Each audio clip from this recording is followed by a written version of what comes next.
your host, Data T, and this is my channel, The Good Guys. Guys, today's story comes out of Miami Dade. So we're looking at the state of Florida, and this title reads, Video shows wild daytime shootout in northwest Miami-Dade that left 3 hospitalized. Now, guys, this is a pretty wild video. I just want to let you guys know you will see some shooting, and we are going to comment on what has happened here. But before we do, guys, you guys can leave me a like, leave a comment, subscribe. Remember, we're on that road to 1,000 subscribers. I know we can get there. And you guys feel free. Hit me on mine, Twitter, send me an email, whatever medium that's out there. I probably have it. So let us dive into the story. Let's watch this video, and we will comment on it. At 11 o'clock, shocking surveillance video that looks like something out of the Wild Wild West. It shows a man with a long gun opening fire in a South Florida neighborhood. Those bullets flying right in the middle of the day. 3 people were shot and rushed to the hospital. Ryan Nelson joined us live with this crazy video tonight. Ryan. Yes, this video is most certainly jarring and difficult to watch, and considering that these bullets were flying in broad daylight in this neighborhood. And in this video, you can see a man standing behind a dumpster firing off shots at an SUV. That SUV then crashes and people run out of it. Well, investigators say that it was 3 people inside the SUV who were shot. Disturbing surveillance video obtained by NBC6 shows bullets flying in broad daylight just outside of this corner store near Northwest 18th Avenue and Northwest 64th Street.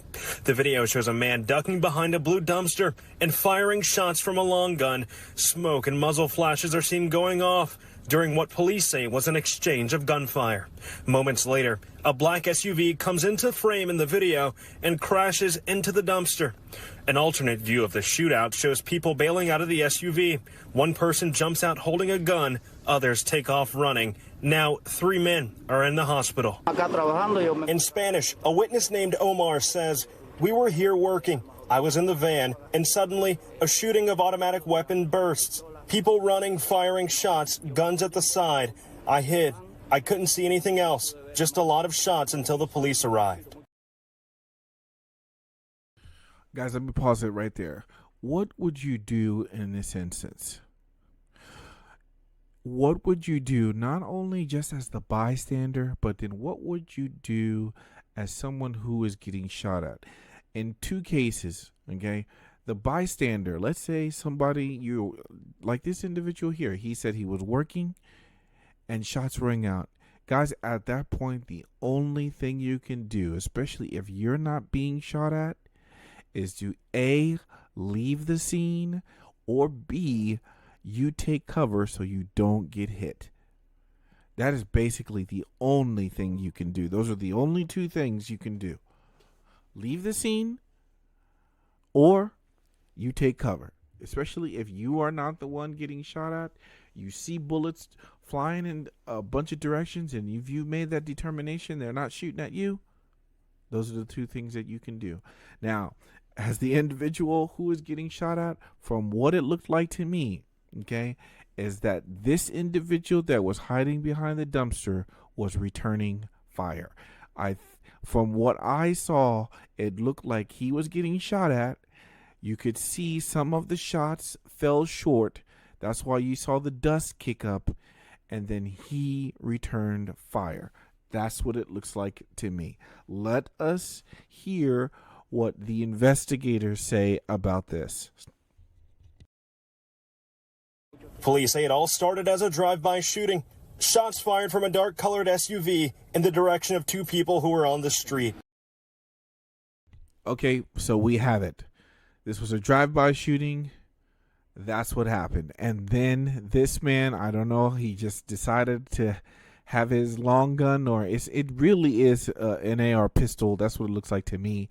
Or it could be an AK pistol. I'll look at it again, but that makes sense. He was getting fired at, and he returned fire. Let's hear the rest of this. And you see it sort of make a right-hand turn to go westbound on 64th Street. These individuals, you can see that some of them hang outside the window, open the door. They open the door a little bit and they open fire towards the people that were standing there. And that's when there was an exchange of gunfire. Police say it was a return of gunfire that hit 3 men inside the SUV. Throughout the incident, you see 3 individuals that run from the vehicle. We later find out that 3 people are at the hospital suffering from apparent gunshot wounds. They're non-life threatening, and we were able to determine that it was linked to this scene that occurred here at 1 o'clock. Police interviewing a detained individual and reviewing nearby surveillance video. 2 high-powered rifles were recovered on scene. Police urging the community for information and using specialized dogs to canvass the area for additional weapons. God is big, because the amount of gunfire, the amount of rounds that were shot, it's a miracle that nobody else was shot. If you shoot 8, 9, 10 times, that doesn't necessarily mean that those it's going to hit your target. And investigators say that whoever was driving this SUV, well, they took off in that car after the shooting. And so that's why investigators are now turning to the community for help. They're asking anyone with information in this case to come forward. And if you know where that SUV may be tonight, they especially want to hear from you. And you can remain anonymous by contacting Crime Stoppers. Ryan Nelson, NBC6 News. Ryan, thank you. Guys, to me, I will tell you, of all things, to be honest, it looks like it was drugs related, some kind of crime related. In my opinion, that's what it looks like. But I will tell you, even if it's not, and this man had his pistol, AK, AR, ready, he probably knew somebody was coming for him. Okay. But what does this mean for the average citizen? What does this mean for somebody else? I'm going to tell you, I advocate. I don't have a problem with people being able to defend themselves. And this includes drug dealers, even though I want them off the street. Okay? Crime is a funny thing. And, I don't have a problem when criminals wipe each other out. I really don't. But it's different when innocent people get caught in the crossfire, and that's the problem. It would be one thing if they had their own side of town, they were killing each other, and you know what? I say, hey, let them do it. I'm of that camp. I really am sometimes. But, if you got some dad over there, some guy who's just trying to make an honest living, and he is working, and all of a sudden an eruption of gunfire, and he has to take cover, and God forbid he possibly gets hit and dies, then I'm not for it at all. But this is self-defense, believe it or not. Whether or not he knew he was gonna get targeted whatsoever, it is self-defense, and this is a self-defense shooting, in my opinion. Okay, and he was able to shoot all 3 of those guys in that vehicle, so he lit that vehicle up, and I don't have a problem with that. I really don't. But I do have a problem with if he knew things were going down, if he knew, especially if he already had his firearm. This is different from carrying concealed, right? It's a little bit different.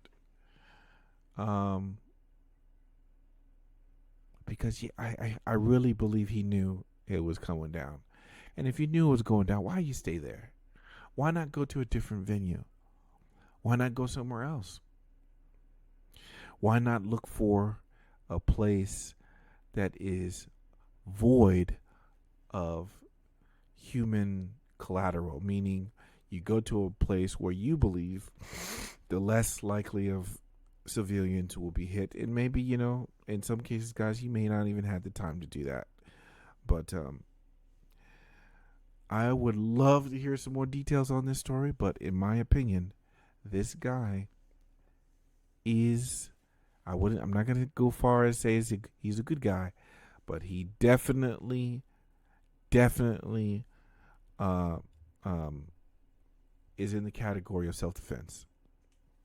And if he's a good guy, if he truly is a good guy, then, praise be unto him.